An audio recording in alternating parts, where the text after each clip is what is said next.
دوستوں ساتھیوں نوجوانوں السلام علیکم۔ دوستوں ساتھیوں، یہ بڑا ضروری ہے کہ ابھی ہم جو بنیادی سوالات ہیں، اپنے جو امیدوار ہیں جو ہمارے علاقے کے مختلف حلقوں سے ہمارے گھروں کے چکر لگا رہے ہیں، خاص طور پر نوجوانوں، ہم نے ان سے سوالات اٹھانے ہیں، ہم نے ان سے پوچھنا ہے کہ آخر وہ کون سی ایسی مطلب کہ جادو کی چھڑی ہے، ایسا وہ کون سا آلہ ان کے پاس وہ فارمولے ہیں کہ یہ مطلب کہ ان کے جو بچے ہیں، ان کے جو ان کے جو مراعات ہیں، ان کی جو دولت میں اضافہ ہے، ان کے جو خاندان کی عیاشیاں ہیں، ان کی جو سہولتیں ہیں، ان میں مسلسل اضافہ ہوتا ہے۔ اور دوسری طرف جو ہم ایک عام آدمی کی حیثیت سے، ایک ووٹر کی حیثیت سے انہیں ووٹ ڈالتے ہیں، تو ووٹ ڈالنے کے بعد جو ہمارا آج کا سٹیٹس ہے، یعنی جو ہماری آج کی جو تعلیم کی سہولیات ہیں، جو پہلے ہی بہت زیادہ مخدوش اور بہت ہی زیادہ مطلب کہ انتہائی ناقص حالات میں ہیں، ہماری جو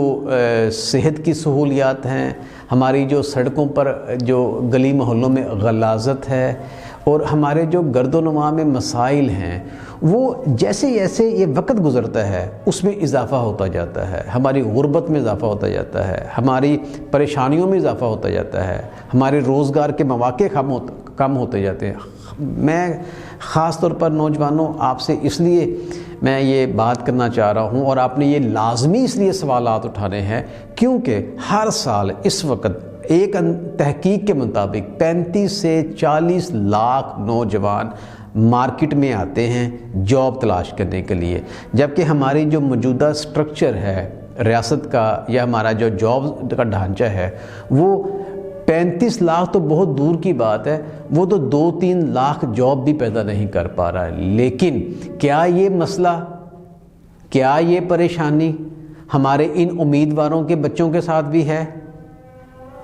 ان سرمایہ دار جاگیردار یا ہمارے یہ جو حکمران ٹولہ ہے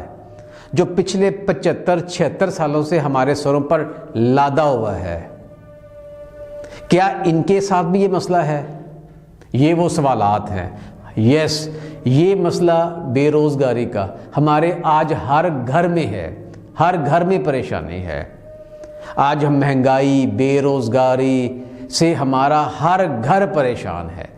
لیکن کیا ہمارے یہ جو امیدوار ہیں، کیا ہم ان سے سوال نہیں کر سکیں گے؟ کیا ہم ان سے سوالات کرنے کی پوزیشن میں نہیں ہیں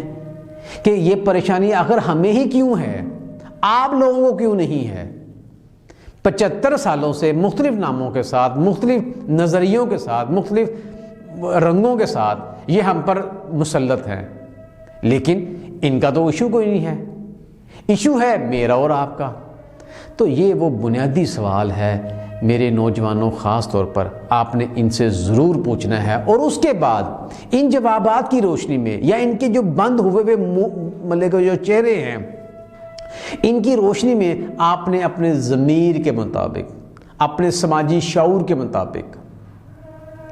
اپنی علم اور اپنی تربیت کے مطابق آپ نے اس کا خود جواب ڈھونڈنا ہے۔ کیوں ہم دوبارہ پھر ہم اپنے مستقبل کی لگامیں، ہم اپنے فیصلہ ان کے ہاتھ میں پکڑا دیں؟ کیوں ہم انہیں دوبارہ پھر طاقتور کر دیں؟ کیوں ہم انہیں دوبارہ پھر امیر سے امیر تر کر دیں؟ کیوں ہم انہیں دوبارہ اپنے سروں پر مسلط کر دیں؟ آئیں، آ کر ہم کوشش کرتے ہیں، ہم اس مسئلے کو اپنے ہاتھوں سے خود حل کرنے کی کوشش کرتے ہیں۔ اس کا حل یہ ہے کہ آپ اپنے طبقے کو پہچانیں۔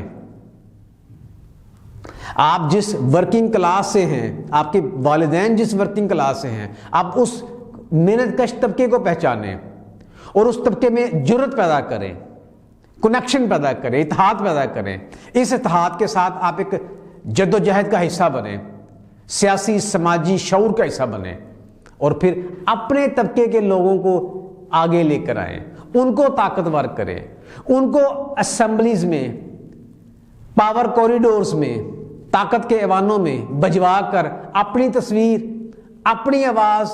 اپنے مسائل وہاں تک پہنچائیں، تاکہ کل کو جو دولت کی تقسیم ہے اس میں میرا اور آپ کا حصہ بھی ہو اور اس تقسیم کے ذریعے ہمارے مسائل حل بھی کیے جا سکیں۔ شکریہ۔ پاکستان زندہ باد۔